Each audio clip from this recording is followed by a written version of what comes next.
Nous sommes ici dans le 4e arrondissement de la ville de Douala. C'est à Bonabéry. Juste derrière moi, dans ce domicile, se trouve Jean-Pierre Mabingo Sommet, qui est un enfant âgé de 10 ans seulement. Il est élève en classe de première pour une série scientifique, c'est-à-dire la série C. Nous allons entrer et comprendre tout cela avec ses parents et lui-même, Jean-Pierre.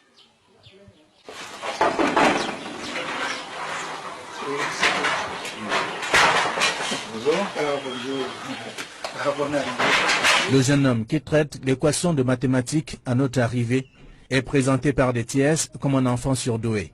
Son papa décèle ses qualités alors qu'il est âgé de 2 ans et demi seulement. À l'âge de 2 ans et demi, 3 ans, il connaissait déjà toutes les tables de multiplication.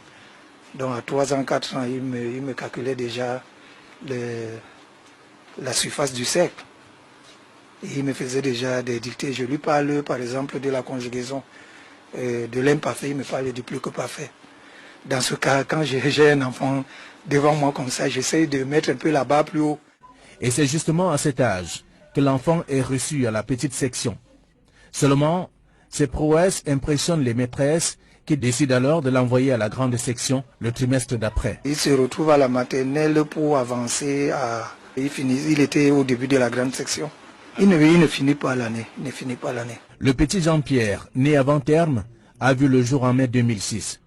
Son intelligence l'a amené à fréquenter 2 à 3 classes par an. Il obtient son certificat d'études primaires à l'âge de 5 ans et demi, en classe de cours moyen première année, et ceci dans les conditions un peu difficiles à cause de son jeune âge. Mais les responsables en charge de l'éducation finissent par lui accorder une autorisation spéciale. L'âge que je présente, 5 ans, 4 ans et demi, 5 ans, ils ne peuvent pas accepter. J'ai insisté.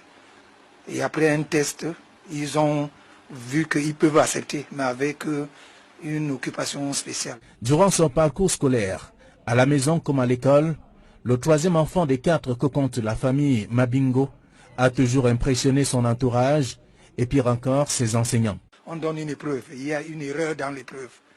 Et lui, il lève le doigt qui est, s'il vous plaît monsieur, il y a une erreur.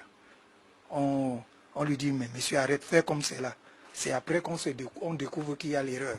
Le petit Jean-Pierre est resté constant jusqu'ici. À la maison, ses distractions sont reparties. Peu de temps pour le jeu et le reste consacré à l'étude. Je suis le plus jeune de ma classe. J'apprends le matin, pour toute la soirée, je suis libre. Je ne vais pas jouer au ballon, je ne vais pas jouer au ludo, je joue à l'ordinateur. Les ordinateurs, Jean-Pierre dispose de 2. Pour avoir choisi la série C, les mathématiques restent son quotidien. Il les explique en toute simplicité. Ici, quand on veut calculer U0, c'est égal à 3 facteurs de U0, facteur de 0 au carré. Comme 0 au carré, c'est 0. Comme 0 au carré, c'est 0. 0 fois 3, ça nous donne 0. Moins 1, ça nous donne U0 égale à moins 1. Notons par ailleurs que cet adolescent a eu son BEPC à l'âge de 8 ans. La seconde et la première C sont des classes qu'il a bravées sous le régime normal. Aujourd'hui en classe de première C, son vœu principal est de décrocher son baccalauréat avec mention et d'occuper la place du plus jeune bachelier au Cameroun à 12 ans au pire des cas. Parce que moi j'ai mon BEPC et j'ai fait aussi la seconde. Je vais avoir mon promoteur avec une bonne mention. Le caractère intellectuel des enfants de cette famille n'est pas à négliger. La sœur cadette de Jean-Pierre, âgée de 8 ans seulement, est en classe de 5e. Et c'est ici que s'achève ce reportage qui nous a permis de découvrir qui est exactement Jean-Pierre. Ses camarades l'appellent Pythagore parce qu'il maîtrise la mathématique. Il est en classe de première C. Innocent Abega, Flavien Ndongo, Equinox Télévision.